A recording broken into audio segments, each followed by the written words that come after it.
Hope life's been treating you well. My name is Josh, aka That One NBA History Guy, and today we're going to take another look at both Immaculate Grid and Hoops Grid. And not only that, we're going to be shooting for the record. I don't know what the record is. I don't think either of them actually keep track of records.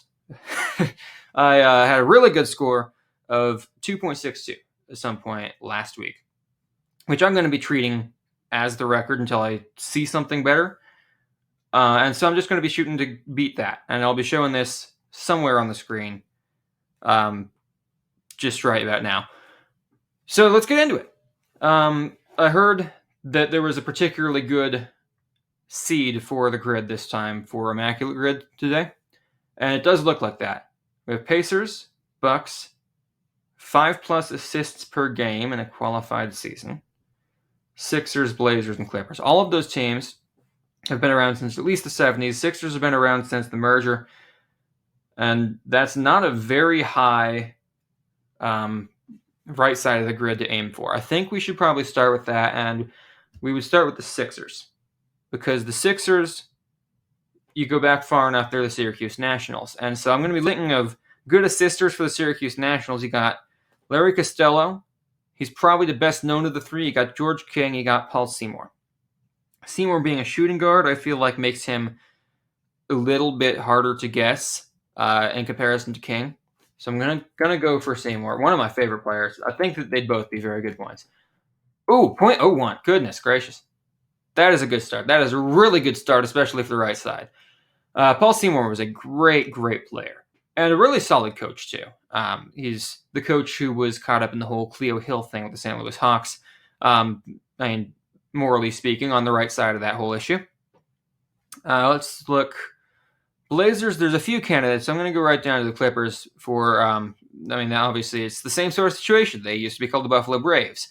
Randy Smith's the obvious choice for the Braves. Ernie DiGregorio also probably would be easier to choose. So I'm going to go. I know that one of their big guys, Bob Kaufman, did hit a little over 5 assists one year. So I think I'm going to go for him. Staying out of position, avoiding point. Yes, okay. All right, this is a good one.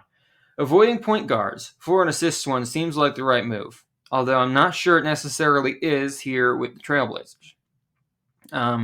Looking to the 70s guys, you want to avoid point guards, there's Bill Walton, but everyone's going to choose Bill Walton. I mean, not everyone, but it'll be a sizable enough percentage to wreck any record possibilities. Sidney Wicks could be a good choice. I don't think many people would think of him. Back to the backcourt, you got Jeff Petrie, you got Lionel Hollins. I think the first one to do was Rick Adelman. I'm not sure. There's probably not many people that would pick him. So Wicks is a good choice. Adelman's a good choice. But I'm going to break my rule of always sticking with the 70s this time, just because there is someone who qualifies who I personally know. I'm going to go with Darnell Valentine from the early 80s Blazers. 0.07. All right. I think we can get sub 1. I do. I really think that we can get below 1 on this one. So we go for Pacers, Sixers. That's going to be, can we get anyone who was ABA? George McGinnis. He's probably under 5. He's a good guess. Even though he's a pretty obvious one, he's a good guess. So I commend anyone who goes for McGinnis here. But since we're shooting for the record, I actually can't think of anyone else from the 70s, at least from the ABA days, that played for the Pacers and played for the Sixers. And there's lots of good recent guys. Someone like a really fringe guy like Alex Poitras would be a good choice to go for here. But I think the right selection for me, it's going to be 1980s. Clint Richardson, he was a role player for the Sixers for a long time, last 2 years, I think. Was a Pacer, 0.07. All right, we're sticking down there. That's the same as Valentine. We have not gotten above a 0.1 yet, even. We're looking at something good here. Actually, Blazers should be really easy for me to knock out. I know the Blazers too well to not get something good here. Let's see, Johnny Davis. He's too easy of a choice. Probably Buse would be too easy to just at least they'd probably be over 0.1 because Buse was the whole John Spolster trade thing. So I think I'm gonna go Tom Owens here. He's a solid player, But I feel like he's been. Oh, okay. So we lost out on our sub 0.1 streak, but we still have a shot at a really good score here. All right. How about Gregor for the other one? Gary Gregor was one of the expansion Blazers. Spent a very short time with the Bucks. 0.04. Okay. Bucks and Sixers. There's definitely some early Bucks who played with Philly. Mike Dunleavy Sr. is the first guy to come to mind right away. But I do want to go earlier than that, of course. And the one who stands out to me is the best player on the worst team of all time, the inventor of the fist bump, Fred Carter. 05. All right, we can knock this out. We can really knock this out here. The Clippers, we can go for the Buffalo Braves again. There are some good Pacers Clippers ones. Dantley's an obvious one there. Billy Knight. the really out there move would to go for Johnny Newman, who, I mean, ABA, college superstar, great scorer in college. Only played very, very briefly with the Braves. Do I want to go for Newman? I feel like I could risk going for Knight, but since I can get as low of a score as I possibly can, I think I'm going to go Johnny Newman. F4. Okay. That puts a little extra pressure on me on me for this last one. Bucks Clippers. Maybe Elmore Smith. Could make it easier on ourselves, but now that since I went Newman instead of Knight, I'm not sure I can go easy on myself here. So how about the guy that Buffalo traded Bob McAdoo for? John Finelli. And that's a rarity score 1. All right, let me see. 0.03 total with Ginelli. Let's look down through the stats before I calculate for the exact rarity score, because this is, okay, 6.3 on average. That's pretty good. Only 19 guys for that. Just a lot of them must have been the 70s, because I was coming up with names like crazy. But yeah, most popular picks. We got TJ McConnell, we got PJ Tucker, James Harden, Jermaine O'Neal, that's a good one. Robin Lopez. Lots of spreading it out around for the entire Bucks line there. No one over a third. Lillard for Blazers. That's George for Clippers, Bledsoe, Clippers, Bucks, and Chris Paul. It doesn't make sense that you would go for Lillard or Paul because they're too obvious. Like, you can't think of anyone else? Okay. Accuracy. Almost everyone got the 5+ assists the entire line. So that's good. Good to see that. Most people got Bucks Sixers. Most people got Bucks Clippers. Most people got Pacers Clippers. Most people got Pacers Sixers. So Blazers, just small market team. People aren't necessarily going to remember that, although you'd think you'd get Jermaine. If nothing else, you'd think you'd get Jermaine O'Neal. Okay, player scores. A few that got 0 or 1 or 2.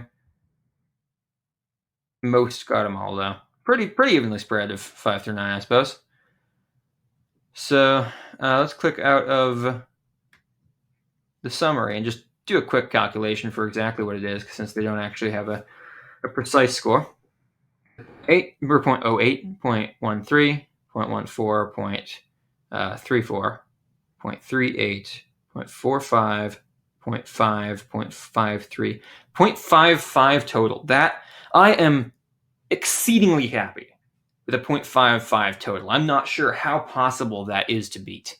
I'm sure that it is to some extent, but I would certainly expect that is very close to peak human performance in that regard. I can picture someone with practice getting down to 0.3 to 0.35 range on a lucky draw. Let's do a quick run through of HoopGrids as well, just to see 25+ point game finals. That is a different sort of category than what I'm used to there. Okay, got Sixers and Bucks both in this one again. So now I have one here that I know I won't be able to, that most people won't be able to get. Johnny McNowski, 0.19. How would 0.19% of people know who Johnny McNowski is? All right, I know who he is because I have written a book on him that's coming out sometime next spring. Or not on him, but that features him. It's about the 49-50 season. He had exactly 25 points in Game 3 of the 1950 finals, and the 1950 finals are a chapter of that book. He was sixth, seventh man for them through most of the season. Bill Calhoun, or not Calhoun, Calhoun was a Royal. Billy Gaber was out sick that game, and so he stepped in. Seymour moved from small forward to shooting guard. McNowski stepped in as starting small forward for that game and had 25. Let's see who else is there. There's Cavs aren't going to be fun there. Let's get that one over with. So they only have obviously 07 and the recent run against the Warriors. 07, I don't think anyone other than Braun scored 25 in 07. So the options would be Braun and Irving and Love, and there's that one from JR and there's that one from Mozgov. I guess we got to go Mozgov. I don't expect that to be a great score. Yeah.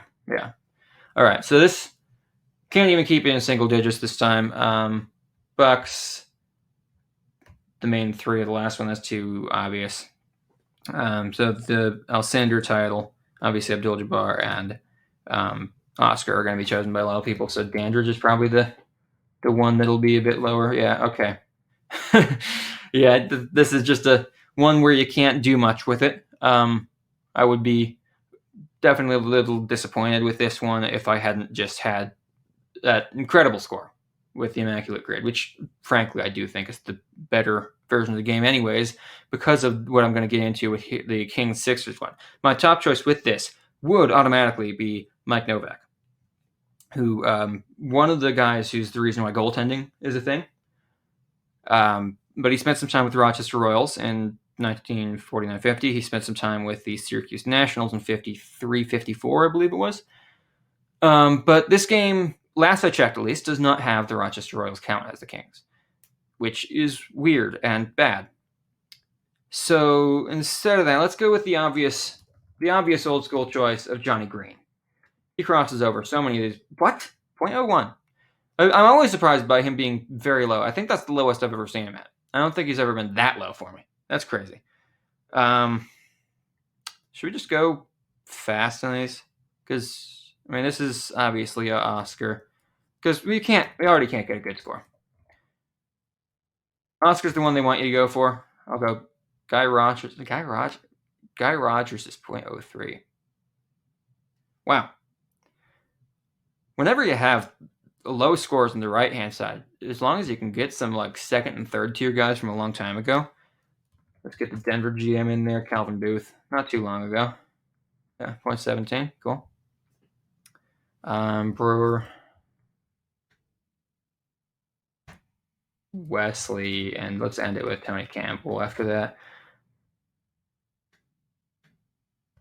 But whenever you have something that gives you a lot of options and a lot of rare options on the right side, I think this actually has, yes, it does actually have a better than 99.6% of grids on a 25. So this just wasn't one that you can get a very good score with, which, I mean, that's kind of obvious just if you know anything about the options for those two off the top of your head.